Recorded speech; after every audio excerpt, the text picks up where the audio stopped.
नारद जी बोले, हे देवों के स्वामी, हे संपूर्ण सृष्टि के अधिपति, हे ब्रह्मा जी, अब कृपा करके बताइए कि इसके बाद क्या हुआ। कृपया शिवजी की लीला से युक्त इस चरित्र को विस्तार से कहें। ब्रह्मा जी बोले, हे मुनि, जब कृत्तिकाओं ने शिवपुत्र को अपनाकर पुत्र रूप में स्वीकार कर लिया तो कुछ समय उन्होंने उसी को अपना मानकर जीवन बिताया, लेकिन पार्वती को इसकी कोई सूचना नहीं हुई। उसी समय पार्वती ने मंद मंद मुस्कुराते हुए अपने कमल जैसे मुख से देवों के स्वामी सदाशिव से कहा। पार्वती जी बोली, हे महादेव, हे देवों के अधिपति, मेरी एक शुभ बात को ध्यान से सुनिए। पूर्व जन्म में मेरे जो पुण्य कर्म थे उनके प्रभाव से आप मुझे पति रूप में प्राप्त हुए हैं। हे प्रभु, जब आप श्रेष्ठ योगियों में सर्वोपरि होकर मेरे साथ रमण कर रहे थे तब आपने देवताओं की उपस्थिति में मेरी रति को भंग कर दिया था। उस समय आपका तेज मेरे गर्भ में न जाकर पृथ्वी पर गिर गया। हे देव, वह तेज कहाँ चला गया? किस देवता ने उसे छिपा लिया? हे स्वामी, आपका तेज तो निष्फल नहीं हो सकता, फिर वह व्यर्थ कैसे चला गया? या फिर क्या उससे कहीं कोई बालक उत्पन्न हुआ है? ब्रह्मा जी बोले, हे मुनिश्रेष्ठ, जब पार्वती ने ऐसा कहा तब भगवान महेश्वर मुस्कुराने लगे और मुनियों तथा देवताओं को दोबारा बुलाकर बोले। महेश्वर बोले, हे देवगणों, पार्वती ने जो कुछ कहा वह तुमने सुना। अब मेरी बात सुनो। मेरा तेज जो कभी व्यर्थ नहीं जाता, वह कहाँ गया और किसने छिपा लिया?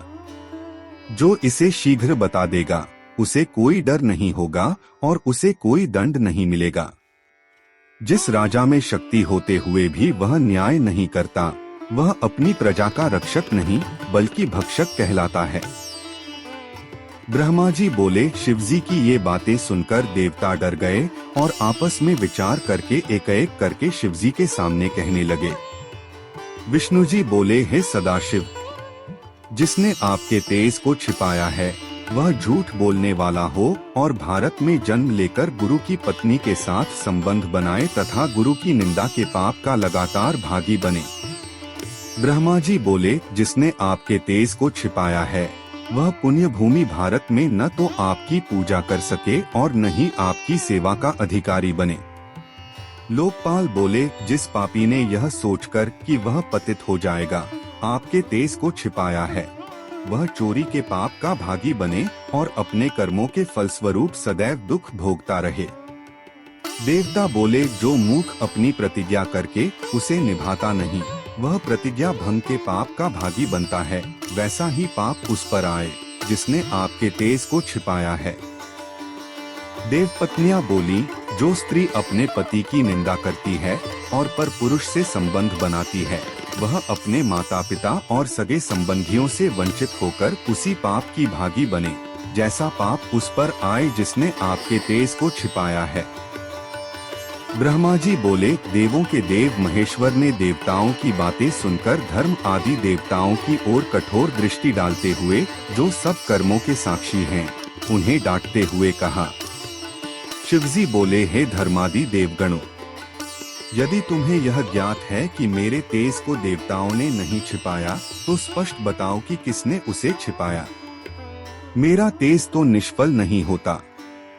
तुम सब तो इस संसार में कर्मों के साक्षी हो, तुम्हारे लिए कोई बात छिपी नहीं रह सकती, इसलिए जो सत्य है वह बताओ।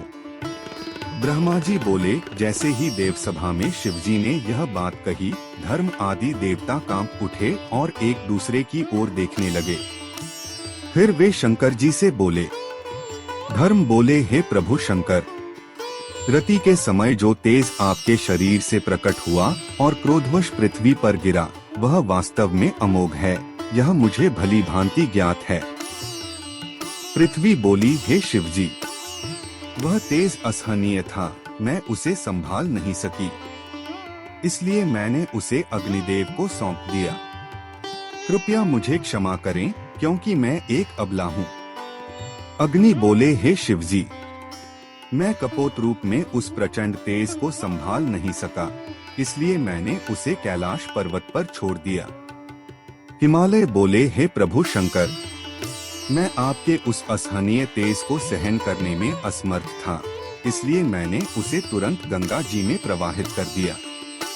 गंगा बोली, हे संसार के रक्षक शंकर, मैं भी आपके तेज को सह नहीं सकी, इसलिए व्याकुल होकर मैंने उसे सरपत के वन में छोड़ दिया। वायुदेव बोले, हे शंभो, जब वह तेज गंगा के पवित्र तट पर स्थित सरपत के वन में गिरा तो उसी समय वह अत्यंत सुंदर बालक के रूप में प्रकट हो गया। सूर्य देव बोले, हे प्रभु, जब मैंने उस रोते हुए बालक को देखा तो कांचक्र की प्रेरणा से मैं वहां ठहर नहीं सका और अस्ताचल की ओर चला गया। चंद्रमा बोले, हे शंकर, जब वह बालक रो रहा था तब बद्रिकाश्रम की ओर जा रही कृत्तिकाएं उसे देखकर दयालु हो गईं और अपने घर ले गईं। जल देव बोले, हे प्रभु, सूर्य के समान तेजस्वी आपके उस रोते हुए बालक को कृत्तिकाओं ने अपना दूध पिलाकर बड़ा किया। संध्या बोली, कृत्तिकाओं ने बड़े प्रेम और कौतुक से उस बालक का पालन पोषण किया और उसका नाम कार्तिक रखा। रात्रि बोली, वे कृत्तिकाएं उस बालक से इतना स्नेह करती हैं कि वह उन्हें प्राणों से भी प्यारा है, वे उसे अपनी आंखों से ओझल तक नहीं होने देती। पोषण करने वाले ही सच्चे पालक होते हैं। दिन बोला, वे कृत्तिकाएं उसे पृथ्वी पर मिलने वाले श्रेष्ठ वस्त्रों और आभूषणों से सजाती हैं और उसे स्वादिष्ट भोजन कराती हैं। ब्रह्मा जी बोले, इन सभी बातों को सुनकर त्रिपुरासुर के विनाशक शिवजी अत्यंत प्रसन्न हो गए और आनंदित होकर उन्होंने ब्राह्मणों को प्रेम पूर्वक ढेरों दक्षिणा दी। जब पार्वती जी को अपने पुत्र के बारे में यह समाचार मिला तो वे बहुत प्रसन्न हुईं और उन्होंने ब्राह्मणों को करोड़ों रत्न और बहुत सा धन दान स्वरूप दिया। लक्ष्मी, सरस्वती, मेना, सावित्री आदि देवियां और विष्णु आदि समस्त देवताओं ने भी ब्राह्मणों को भरपूर दान दिया। ब्रह्मा जी बोले, हे नारद, जब देवताओं, मुनियों और पर्वतों ने प्रेरणा दी तब भगवान शिव ने अपने गणों और दूतों को वहां भेजा जहां उनका पुत्र निवास कर रहा था। उन्होंने वीरभद्र, विशालाक्ष, शंकुकर्ण, कराक्रम, नंदीश्वर, महाकाल, वज्रदंष्ट्र, गोकर्णास्य, अग्नि के समान तेजस्वी मुख वाले दधिमुख, लाखों क्षेत्रपाल और 3 लाख भूतों, रुद्रों, भैरवों सहित जो शिव के समान ही पराक्रमी थे तथा अनेक विकट रूपों वाले अनगिनत गणों को वहां भेजा। उन सभी शिवगणों ने, जो विविध अस्त्र शस्त्रों से सुसज्जित और युद्ध के लिए तैयार थे, कृत्तिकाओं के भवन को चारों ओर से घेर लिया। इतने सारे भयंकर गणों को देखकर कृत्तिकाएं डर गईं और घबराहट में उन्होंने अपने तेजस्वी पाल्य पुत्र कार्तिकेय से कहा। कृत्तिकाएं बोली, हे पुत्र, अनेक सेनाओं ने हमारे घर को घेर लिया है, अब हमें क्या करना चाहिए, कहाँ जाना चाहिए? बड़ा भय सामने आ खड़ा हुआ है। कार्तिकेय बोले, हे शुभवती माताओं, आप सभी बिल्कुल न डरें। जब तक मैं हूँ तब तक भय की कोई आवश्यकता नहीं है। भले ही मैं अभी बालक हूँ, परंतु मैं अद्भुत और अजेय हूँ। इस संसार में ऐसा कौन है जो मुझे पराजित कर सके? ब्रह्मा जी बोले, उसी समय शिवजी के प्रमुख गण सेनापति नंदिकेश्वर कार्तिकेय के सामने पहुँचे और वहाँ बैठकर बोले। नंदीश्वर बोले, हे भाई, हे माताओं, हम यहाँ जिस उद्देश्य से आए हैं वह शुभ समाचार अब मुझसे सुनिए। भगवान शिव जो संपूर्ण जगत का संहार करने वाले हैं, उनके आदेश से मैं यहाँ उपस्थित हुआ हूँ। हे पुत्र, कैलाश पर्वत पर एक महान मंगलमय उत्सव हो रहा था जिसमें ब्रह्मा, विष्णु, शिव और समस्त देवता उपस्थित थे। उसी सभा में देवी पार्वती ने भगवान शिव से लोक कल्याण के लिए तुम्हारी खोज करने का आग्रह किया। तब भगवान शिव ने सभी देवताओं से एक एक कर पूछा कि तुम्हें कैसे प्राप्त किया जा सकता है। उन सभी ने अपने अपने अनुसार उत्तर दिया। फिर धर्म, अधर्म और कर्म के साक्षी धर्मादि देवताओं ने शिवजी को बताया कि आप इस समय कृत्तिकाओं के घर में विराजमान हैं। पूर्व काल में शिव और पार्वती एकांत में प्रेम पूर्वक विहार कर रहे थे।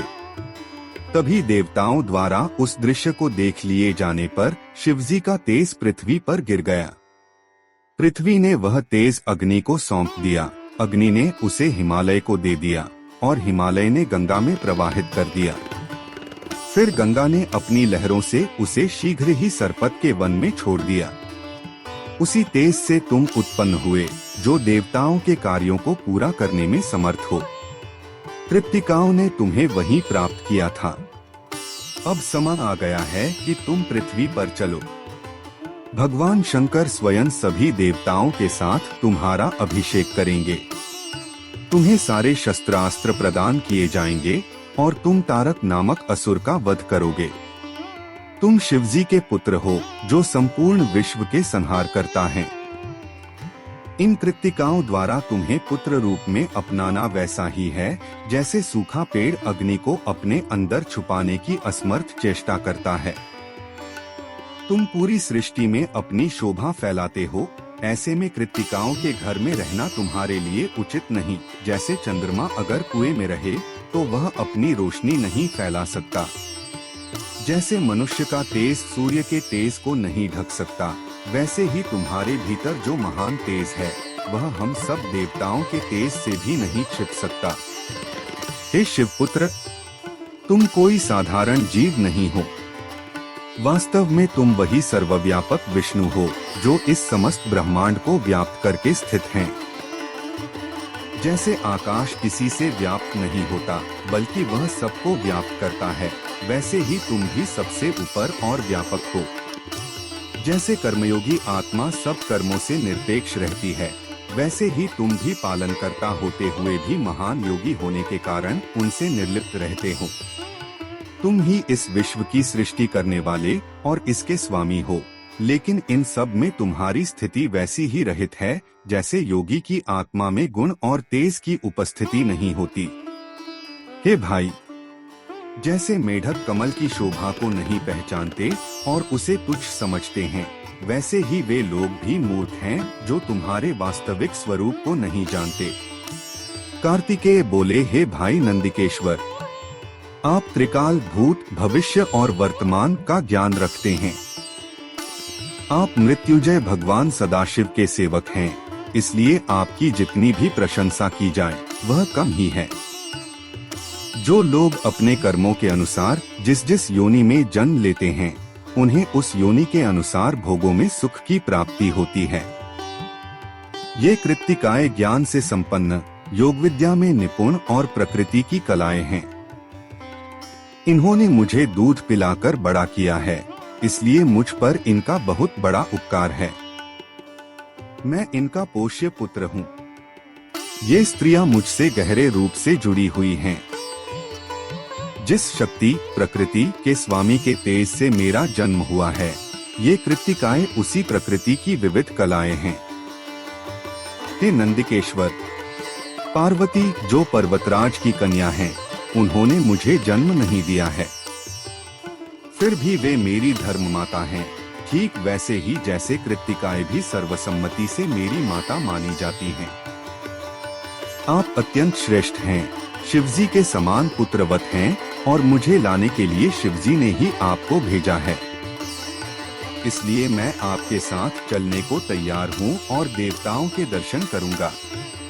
इस प्रकार कहकर कार्तिकेय ने कृत्तिकाओं से आज्ञा ली और फिर वे शिवजी के गणों के साथ शीघ्र चल पड़े।